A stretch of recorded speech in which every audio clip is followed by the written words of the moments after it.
"You're useless, Mother. Just stay out of my way." Those words still echo in my bones like a cruel chant. They weren't whispered in anger or muttered in passing. My daughter Sarah spat them at me one cold morning while I stood barefoot in my own kitchen, clutching a teapot with trembling hands.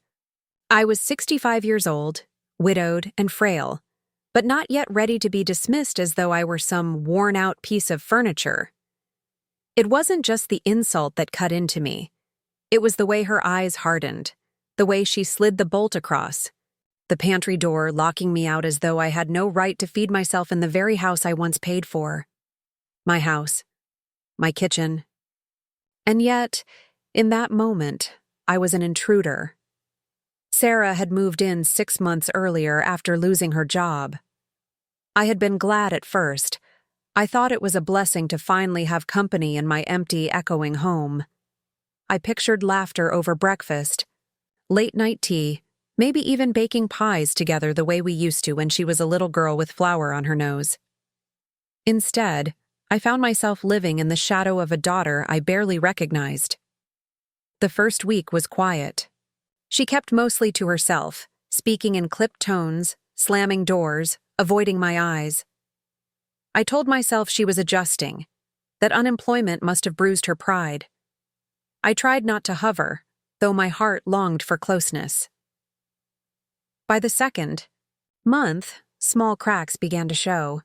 She began snapping at me for leaving lights on, though I paid the bills. She scolded me for folding laundry the wrong way, as though the decades I spent raising her and her brother had taught me nothing. She called my cooking bland and pushed plates away untouched. Still, I held my tongue, clinging to the hope that patience would win her back. But that morning in the kitchen when she called me useless, something broke. She had made herself eggs and toast without offering me a crumb. I had walked in with a gentle smile, asking if she wanted tea. Instead of answering, she scoffed and said, "Don't bother. You can't even pour without spilling." Then, with a flick of her wrist, she locked the pantry door, as though my hunger were nothing but an inconvenience. I stood frozen, the kettle whistling behind me. My hands shook so badly I thought I might drop the handle. The steam burned my eyes, but I didn't cry. Not yet. Not in front of her. Later, when she left for the day, I sat at the kitchen table, staring at the door she had locked me out of. I thought of my late husband, Mark, and how he used to build shelves in that pantry. I remembered the smell of sawdust and cinnamon cookies, the way Sarah's laughter had once filled the house like music. Where had that little girl gone? And why had she turned into someone who saw her mother as an obstacle instead of a blessing?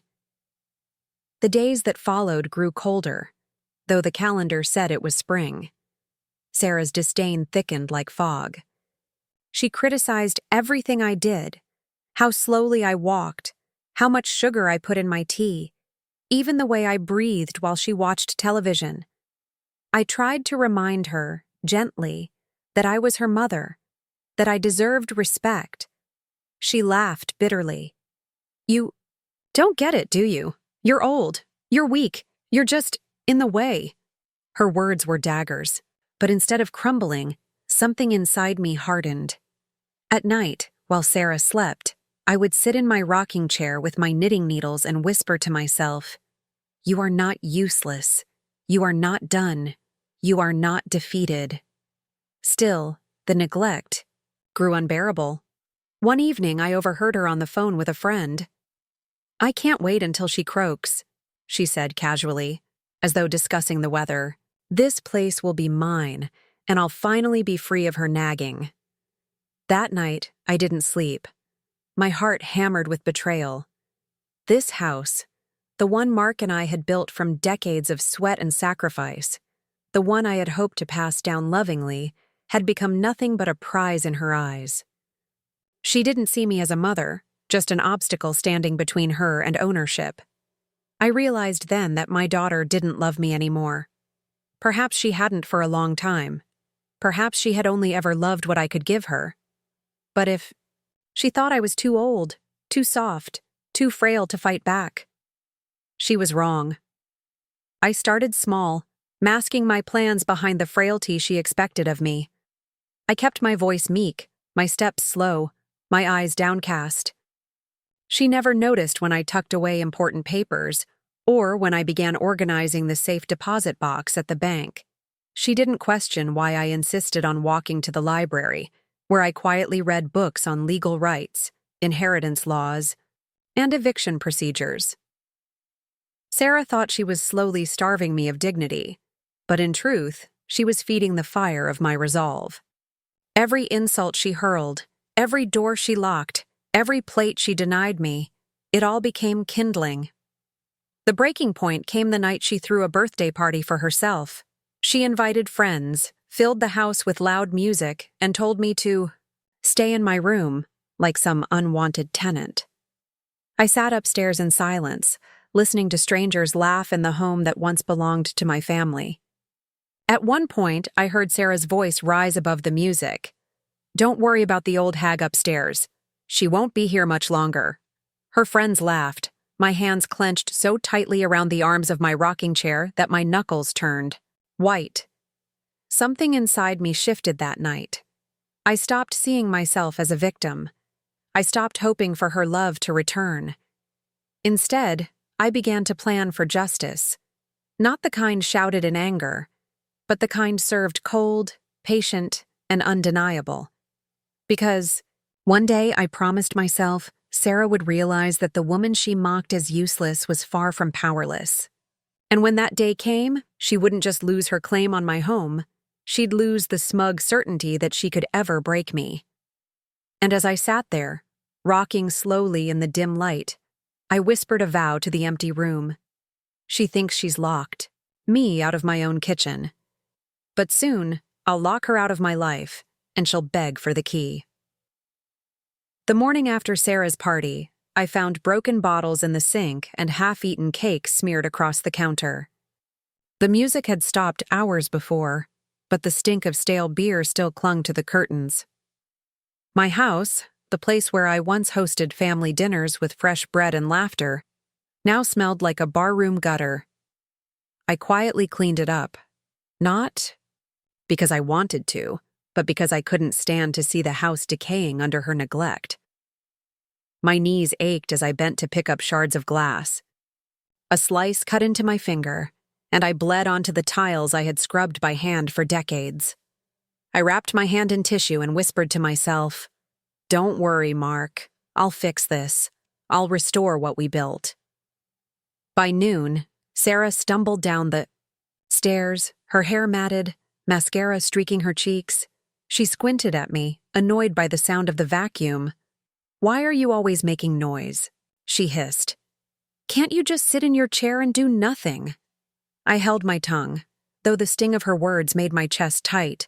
I wanted to remind her that this had once been my sanctuary, that every brick and beam had been bought with my sweat and her father's long hours. But I stayed silent, saving my voice for the day when it would cut deeper than any insult she could throw. Later, while she showered, I slipped into her room. It was cluttered with clothes, unpaid bills, and wine bottles tipped over on their sides.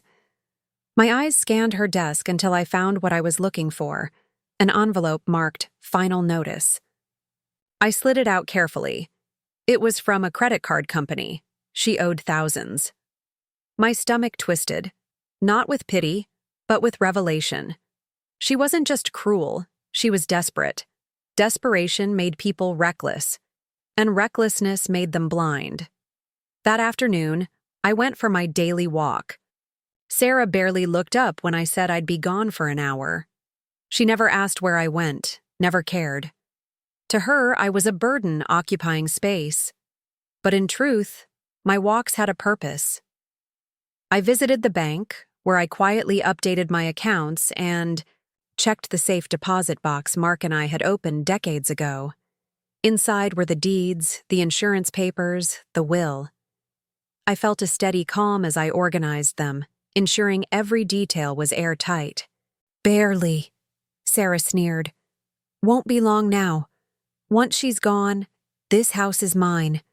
I'll finally be free." My grip on the knitting needles tightened. My heart ached, not just from the betrayal, but from the knowledge that my daughter could speak of me as though I were already in the ground. I thought about confronting her, screaming, demanding respect. But I didn't. Rage was temporary. Justice, when it came, would be permanent. A week later, I went to the lawyer. I told Sarah. I was going to the library again, and she waved me off with barely a grunt. The lawyer's office smelled of old wood and ink. I sat across from a man in his 40s with kind eyes. I laid out my will, my deed, my accounts. He asked questions, and I answered with clarity I hadn't felt in years. We drafted documents that ensured the house would pass not to Sarah, but to a local charity for widows and struggling mothers. My life's work would not feed her greed. I left the office that day with a smile tugging at my lips. For the first time in months, I felt light. I was no longer a victim waiting for scraps. I was an architect building the stage for her downfall. At home, Sarah was on the phone again, pacing the kitchen. She glanced at me, rolling her eyes. "Don't eavesdrop, Mother," she snapped. I simply nodded and shuffled past, masking my triumph behind a mask of obedience. But in my chest, the fire blazed brighter. She thought she had locked me out of my kitchen. She thought she had stripped me of dignity. But I was already cooking something far greater than dinner. I was cooking her reckoning. And when the time came, she wouldn't just taste bitterness. She'd choke on it. Humiliation has a way of searing itself into memory. One evening, Sarah invited 2 of her friends over for wine. I shuffled past them on my way to the bathroom, moving slowly because of my stiff knees. Sarah didn't wait until I was out of earshot. "See what I mean?" she snickered. "She's like a ghost, just drifting around the house." Useless. The word struck like a whip. Her friends laughed, sipping their glasses, pretending not to notice my face pale as I gripped the railing. I didn't respond. I didn't cry. Instead, I let their laughter wash over me like cold water, because while Sarah thought she was breaking me, she was only sharpening me. That night, I sat in my rocking chair staring out the window at the dark street. I remembered when I used to be the center of gatherings in this house. When neighbors filled the dining room with chatter, when Mark carved the turkey and Sarah herself giggled at silly jokes. Now I was reduced to a punchline in my own home. But humiliation, I realized, can be fuel, and I had plenty of it. The next morning, I began my quiet war. It started with the thermostat. Sarah was always cold, always turning the heat up until the bills soared. While she was out, I adjusted it down to a crisp chill. When she returned, she muttered about faulty wiring. I only nodded, eyes wide, lips pressed shut. Then came the lights. She hated dimness, always flooding rooms with every bulb blazing. One evening, after she left for her boyfriend's place, I unscrewed 2 light bulbs in the kitchen. When she flipped the switch later, half the room remained in shadow. She cursed, called the landlord, forgetting there was no landlord, only me, the owner she dismissed as useless. She grew frustrated, muttering about the decaying house. I sat quietly in my chair, knitting, hiding my small smile behind the needles. One night, Sarah brought home her boyfriend again. They laughed in the living room while I lingered on the stairs, silent as smoke. He noticed me first. "Creepy," he muttered under his breath. "She just stares." Sarah rolled her eyes. "Ignore her. She's harmless." But that was the point. I wanted them to believe I was harmless. Harmless people are underestimated, and underestimated people are dangerous. Meanwhile, I kept my notebook of insults, adding dates and details. I noted every time she locked the fridge, every time she mocked me, every time she withheld food. The pages filled with her cruelty, written in neat rows of ink. I imagined one day reading them aloud in a courtroom, Or perhaps at a family gathering where the truth would choke her pride. My small acts of resistance grew bolder. She once accused me of drinking her wine. I had never touched it, but I tilted my head and asked calmly, "Are you sure you didn't forget you drank it yourself?" Her cheeks flushed. Doubt flickered in her eyes. I learned quickly. It wasn't about screaming back at her. It was about making her question herself, planting seeds of unease. One rainy afternoon, she stormed into my room, holding up her credit card bill. "Did you order something online?" she demanded. I blinked. "I don't even know how to use that." She narrowed her eyes, but there was nothing she could prove. The paranoia made her restless. She snapped at shadows, muttered to herself, rifled through drawers as though looking for evidence of betrayal. She didn't realize the betrayal was hers alone, festering in the silence she had created. At church, I began asking subtle questions about charities, about housing assistance, about legal protections for widows. I listened more than I spoke. Every answer became a brick in the fortress I was building around myself. Sarah never knew, because she never bothered to ask where I went. To her, my outings were meaningless strolls. One evening, I found her rifling through my dresser. She froze when she saw me in the doorway. "What are you doing?" I asked softly. I was looking for laundry quarters," she stammered. We both knew she was lying. She was searching for bank statements, documents, anything that tied my house to me. I stepped closer, my cane tapping against the wood floor. "Careful," I said, my voice low, steady. "Some things you don't want to find." Her eyes widened, just slightly, before she slammed the drawer and stormed out. I let her go, but inside my satisfaction bloomed. She was starting to sense the shift, the invisible current pulling control away from her. The final straw came during dinner. I had made stew, stretching what little I had from my pantry. Sarah sat across from me, scrolling her phone. When she finally glanced at the bowl, she sneered. "This again? God, you really can't cook anymore." I set my spoon down gently. My voice trembled, not from fear, but from restrained fury. "I taught you to cook, Sarah. Don't forget that." Scoffed. "Yeah, well, you taught me wrong." I leaned forward, letting my eyes meet hers fully for the first time in weeks. "And I'm teaching you something now, too." She frowned, confused. "What?" "How to underestimate the wrong person." The room fell silent. For the first time, Sarah didn't have a comeback. She pushed her chair back, muttered something under her breath, and left the table.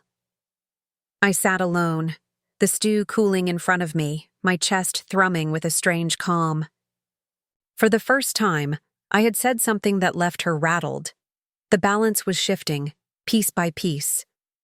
In my room that night, I opened my notebook and wrote one final line at the bottom of the page. "The reckoning is near." And as I closed it, I realized something remarkable. Sarah was no longer just cruel. She was vulnerable. Her debts, her paranoia, her temper, they were unraveling her. All I had to do was keep pulling at the threads. And when the tapestry finally tore, she'd find herself staring at the truth she feared most. The useless old woman she mocked had been weaving her downfall all along. The breaking point came on a Sunday afternoon. Sarah had invited her friends again, this time for what she called a brunch. I had risen early, as I always did, to water the garden and trim the roses. The house smelled of fresh soil and dew, but by noon it was drowned out by perfume, cheap champagne, and laughter. I tried to stay upstairs, knitting quietly, but hunger pushed me down the stairs toward the kitchen. When I entered, Sarah's laughter silenced the room. "There she is," she said, gesturing toward me like I was some circus act. "My useless mother." Her friends chuckled awkwardly, their eyes darting between me and their plates. I froze, humiliated.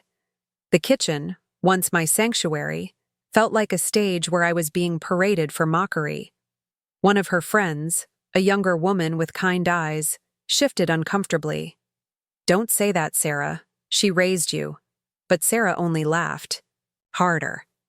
"Raised me, sure, but now she's dead weight.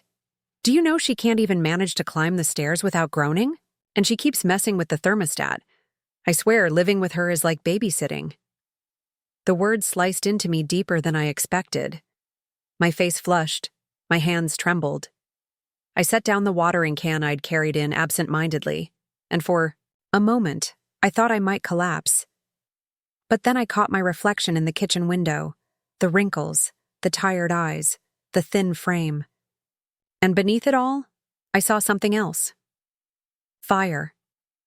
I straightened my back, lifted my chin, and simply said, "Enjoy your meal."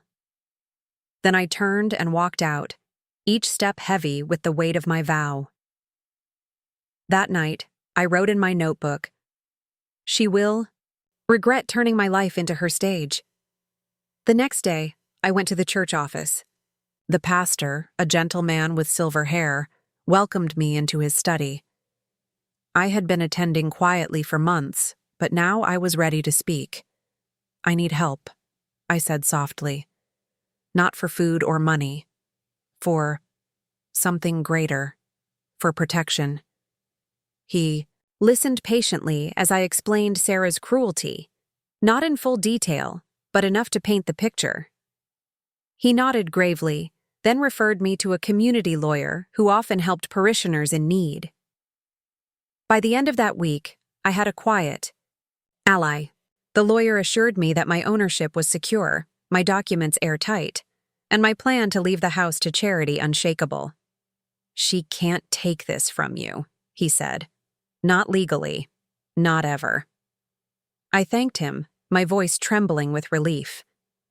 For the first time in months, I felt the ground beneath my feet solidify. At home, Sarah was pacing with her phone pressed to her ear. "Yes, I'll have the money," she snapped to whoever was on the line. Her tone dripped with desperation. Stood quietly in the hallway, listening. She was in debt deeper than she admitted, and her greed for my house was the only rope she clung to. Without it, she would drown. I realized then that I didn't need to scream, or fight, or prove my worth. To her, I simply needed to let her drown herself, and make sure the rope slipped from her hands. The psychological warfare escalated. Sarah accused me of hiding her mail, though I had done no such thing. She ranted about ghosts in the house, convinced the lights and thermostat were malfunctioning. I only tilted my head and asked, "Are you sure you're not imagining things?" Her paranoia grew. She searched my room again, muttering curses, but found nothing. She didn't know that the most important papers were already locked away at the bank. One evening, I deliberately left a legal pamphlet about elder rights on the coffee table. Sarah picked it up, her face twisting. "What's this?" she demanded. "Oh, just something I picked up at the library," I said sweetly. Her eyes narrowed, but she tossed it aside, pretending it didn't bother her. Yet I noticed how her hands shook when she lit her cigarette that night. The seed of fear had been planted. The next humiliation came at dinner. She had made pasta, enough for herself and none for me. I boiled a single egg and sat at the table quietly. When she saw me, she laughed cruelly. "Look at that, an old woman with an egg. Pathetic." I peeled the shells slowly, methodically, and said nothing. My silence unnerved her. She slammed her fork down, muttering about ungrateful elders. Inside, I smiled. She wanted me to break, to cry, to beg. But I was beyond begging. I was building. The turning point came when Sarah's boyfriend visited again. They sat in the living room whispering about money. "She doesn't have long," Sarah said, her voice sharp. "Once she's gone, the house is mine. We'll flip it, make a fortune." He chuckled. "What if she doesn't die soon enough?" Sarah laughed, a sound that froze my blood. "Then I'll make sure she does." My breath caught. For a moment, I thought I'd misheard. But no, her tone was too serious, too venomous.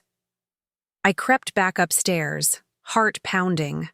My daughter, my flesh and blood, was plotting not just to inherit, but to erase me. That night, as the house lay silent, I sat in my rocking chair with the notebook open on my lap. My pen scratched across the page. She has crossed the final line. I no longer planned just to protect myself. I planned to destroy her hold over me entirely. Because if Sarah wanted a war, I would give her one. Not with fists, not with screams, but with the kind of justice only a mother scorned could deliver. Silent, patient, devastating. And when it came, she would beg not just for my forgiveness, but for the very key she once stole from me. I didn't sleep much after hearing Sarah's words that night. Then I'll make sure she does. The sentence played in my head like a record stuck on repeat. I lay in bed staring at the ceiling, my heart racing, but not with fear anymore, with certainty. Sarah had crossed a line that no daughter should ever cross. She wasn't just neglecting me. She wasn't just mocking me. She was threatening my life. The next morning, she made pancakes for herself, drowning them in syrup, not offering me a bite. I watched her, silent, as she licked the sweetness from her fingers. She glanced at me once, smirking. "What's that look?" she asked. I shook my head. Nothing. But it wasn't nothing. It was everything. I had decided, then and there, that Sarah would never win. She would never get this house. She would never profit from my suffering. That day, I took a longer walk than usual. I went not to the library or the bank, but to the courthouse. I filed a quiet report, speaking with a social worker about elder neglect. I told them about the locked pantry, the withheld food, the verbal abuse. I didn't tell them everything, not yet, but I gave them enough. The woman's eyes softened, and she pressed a business card into my hand. "Call us if you feel unsafe," she said gently. I slipped the card into my notebook. One more weapon. One more card to play when the time was right. On my way home, I stopped at the grocery store. I bought ingredients Sarah hated: lentils, sardines, black licorice. Small things, but deliberate. When she saw them later, piled neatly on the counter, her face twisted. "Why did you waste money on this junk?" she snapped. I shrugged. "Because I like it," she sneered, but said nothing else.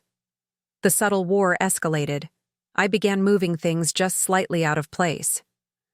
Her keys ended up on the windowsill instead of the table. Her phone charger vanished for a day, only to reappear in her closet. She accused me, of course, but I only smiled and said, "You're so forgetful these days." Her paranoia deepened. She muttered to herself late at night, pacing the hallway, slamming doors. Once I heard her crying in her room. For a moment, I felt the old motherly instinct rise, the urge to comfort her, but I forced it down. This was the same woman who wished me dead. She had made her choice. One evening, she brought her boyfriend again. They sat in the living room, wine glasses in hand, whispering about me. "She won't last much longer," Sarah muttered. "Good," he said. "The sooner the better. I'm tired of sneaking around her like we're teenagers." "Trust me," Sarah said, her voice low. "Once she's gone, we'll have all the money we need." I stood in the hallway, just out of sight, my hand clutching the wall. I didn't flinch. I didn't cry. I simply memorized every word.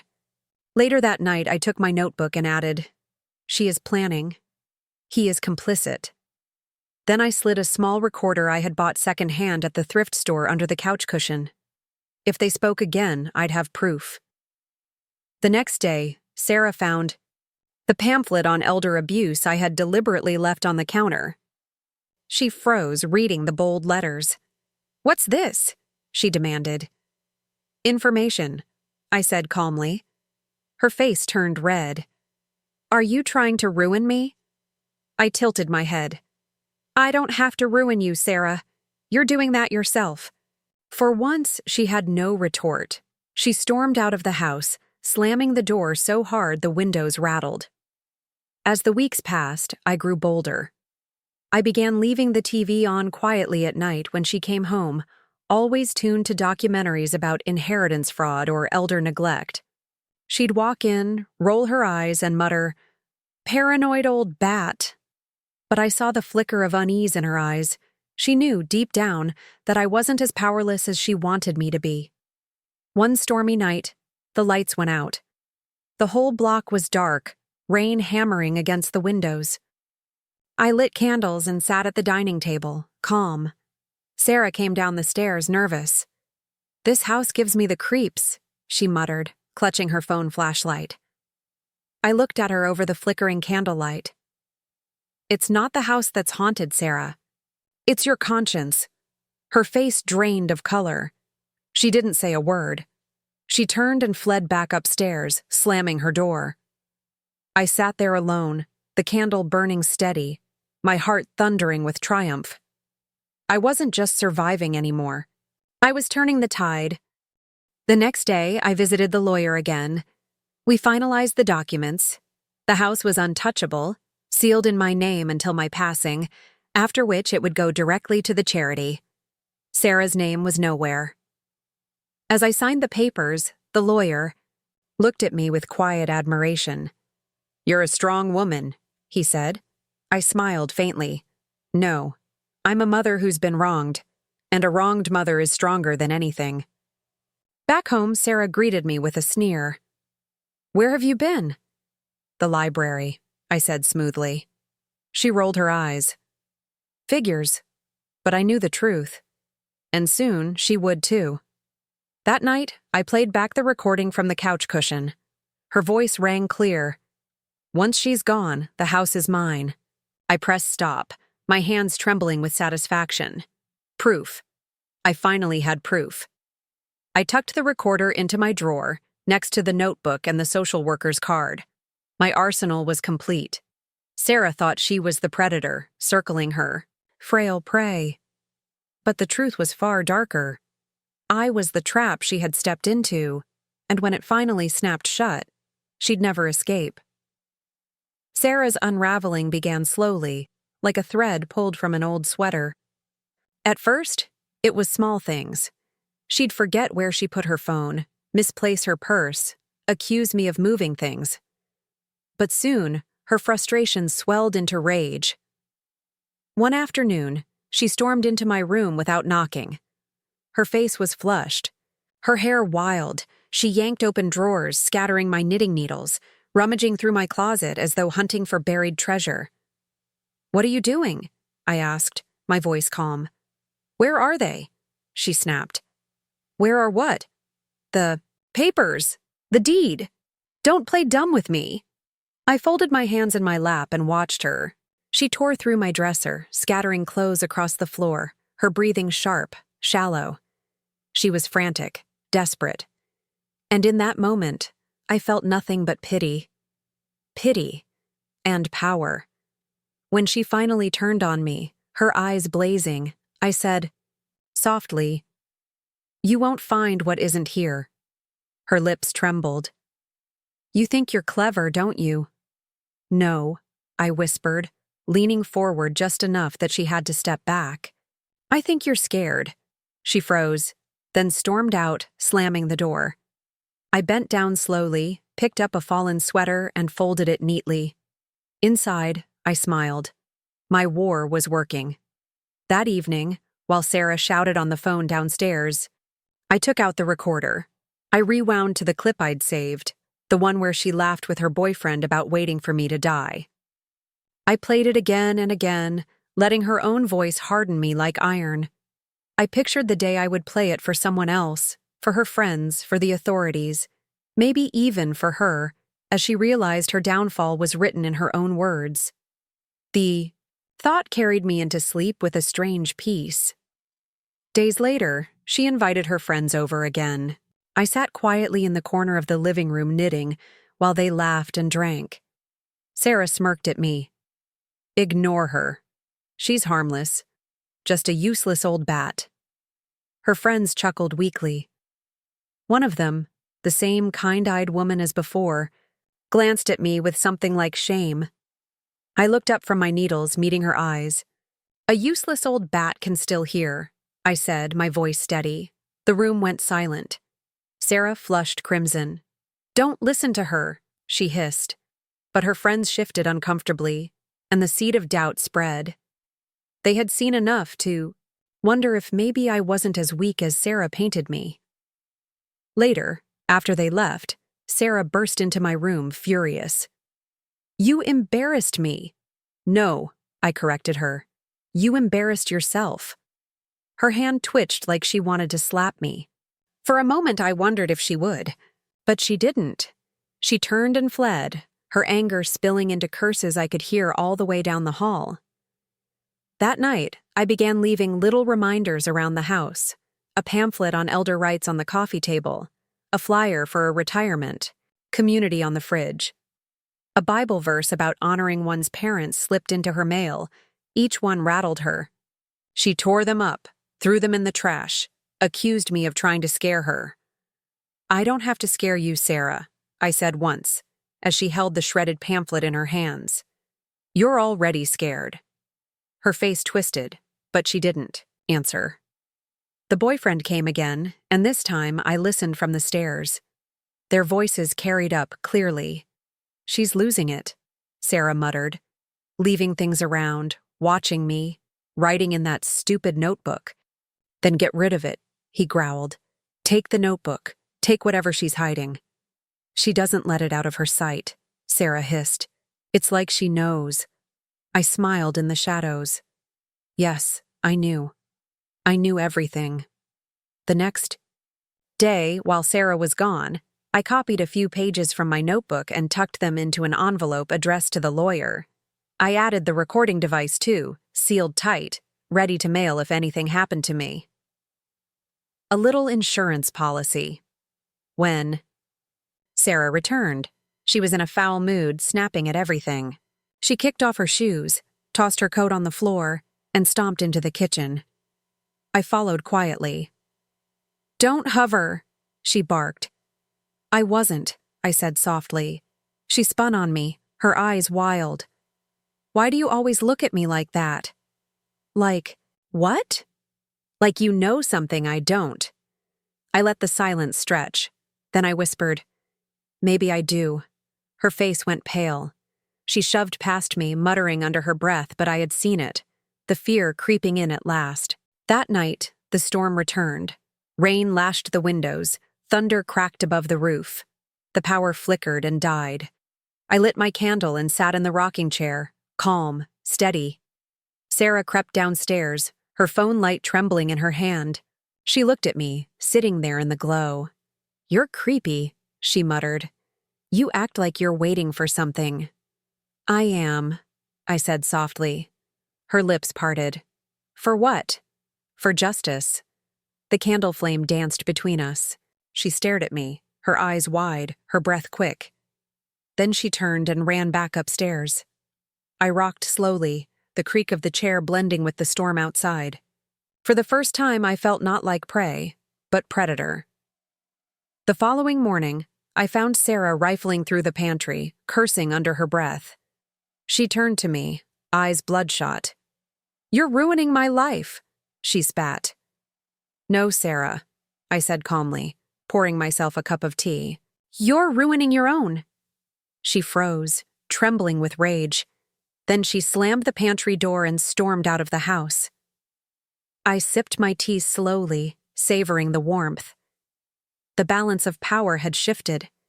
She thought she could starve me, humiliate me, erase me. But now, it was she who couldn't eat without fear. She who couldn't sleep without hearing my voice in her head.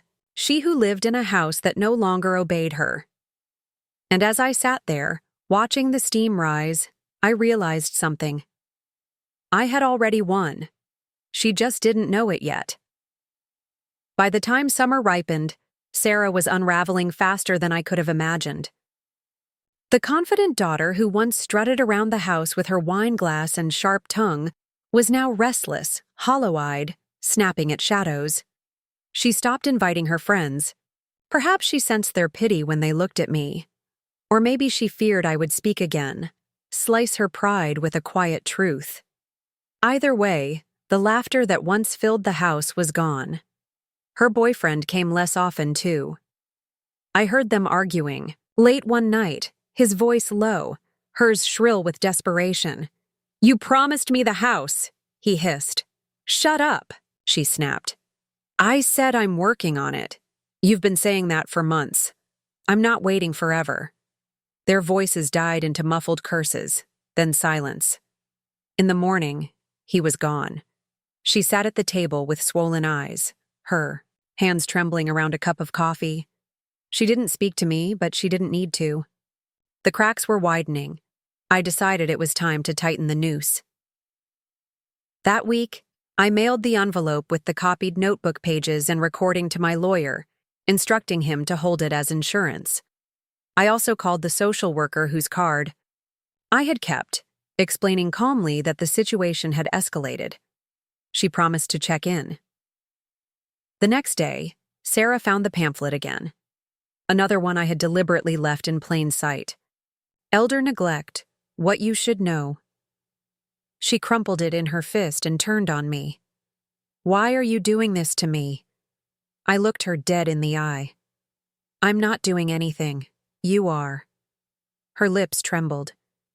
"You think you're so clever." "I don't have to think it," I said softly. She stared at me, her breathing uneven, before storming out of the room. That night, I left the recorder running again. From upstairs, I heard her pacing, muttering to herself. "She knows something. She's setting me up. I can't lose this house." Her voice cracked on the last word.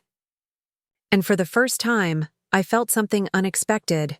Not pity, but clarity. Sarah wasn't strong. She wasn't powerful. She was terrified. And terrified people made mistakes. The following Sunday, the pastor visited the house. He had come to deliver communion, something I had quietly requested. Sarah was startled to see him at the door. "What's he doing here?" she demanded. "He's my guest," I said simply. She glared but said nothing. The pastor spoke kindly with me in the kitchen while Sarah lingered nearby, pretending not to listen. I made sure to mention the lawyer, the social worker, the protections now in place. My voice carried just enough for her to hear. When the pastor left, Sarah rounded on me. "You're plotting against me." "No," I said, sipping my tea. "I'm protecting myself." Her face drained of color. She opened her mouth, then closed it, no words coming. For the first time, she looked small. The days grew heavier with silence. She no longer locked the pantry. I suspect she was too distracted to remember. She no longer mocked my cooking. She barely ate at home. She drifted around the house like a shadow, jumping at creaks, glaring at me when she thought I wasn't looking.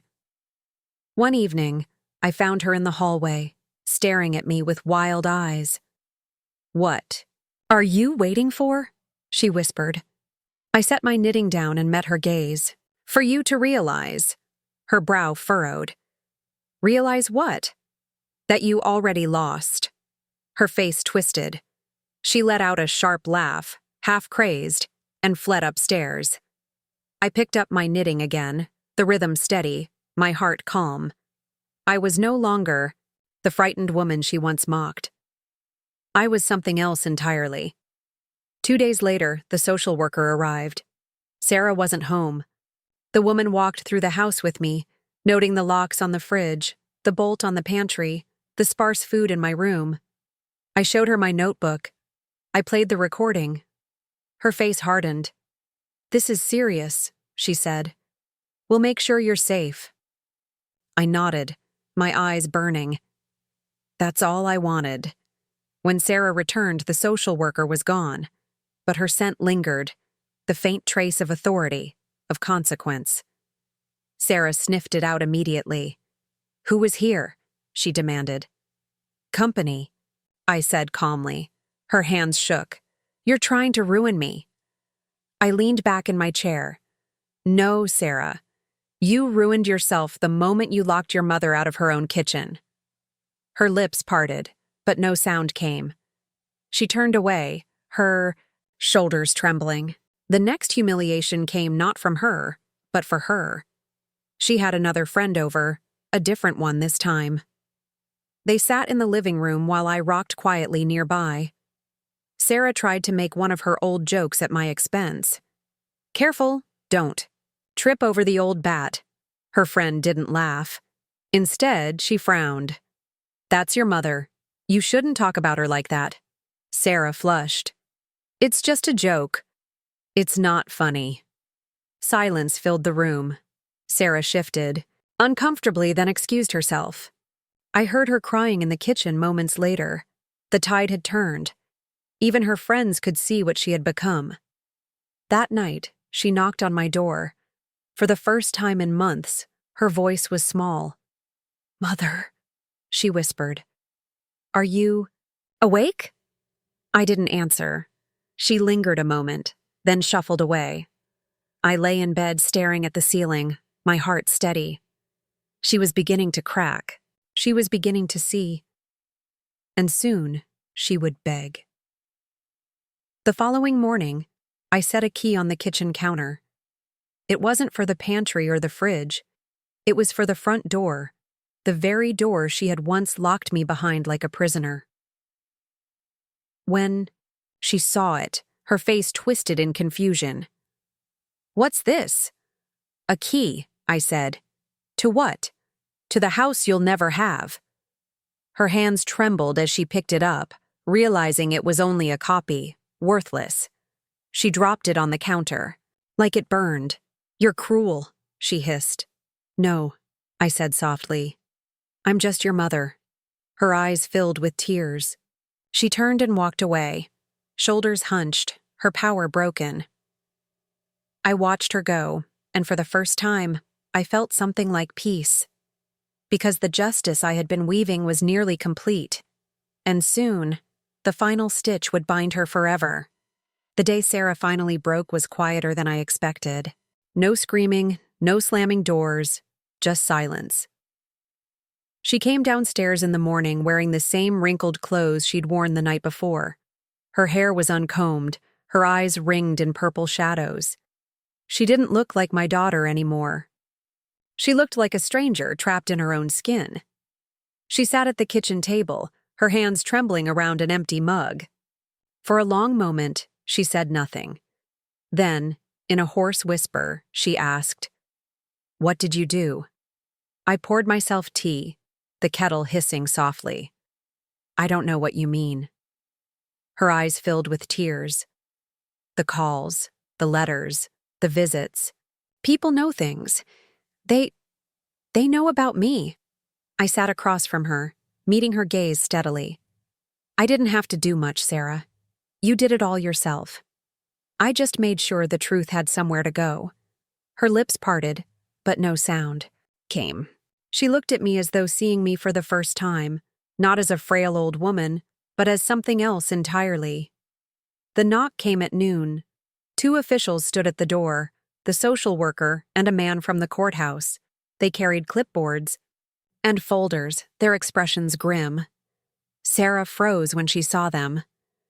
What is this?" "Ms. Green," the social worker said firmly, "we need to speak with you about allegations of elder neglect." Sarah's face drained of color. She looked at me, her eyes wide with panic. "Mother, say something. Tell them it's not true." I sipped my tea, then set the cup down gently. The truth speaks for itself. She lunged toward me, but the man stepped between us. "Ma'am, you'll have your chance to explain. For now, you need to come with us." Her voice cracked. "This is insane. She's my mother." "Yes," I said softly. "And that's exactly why it's unforgivable." They led her outside. her protests echoing down the street.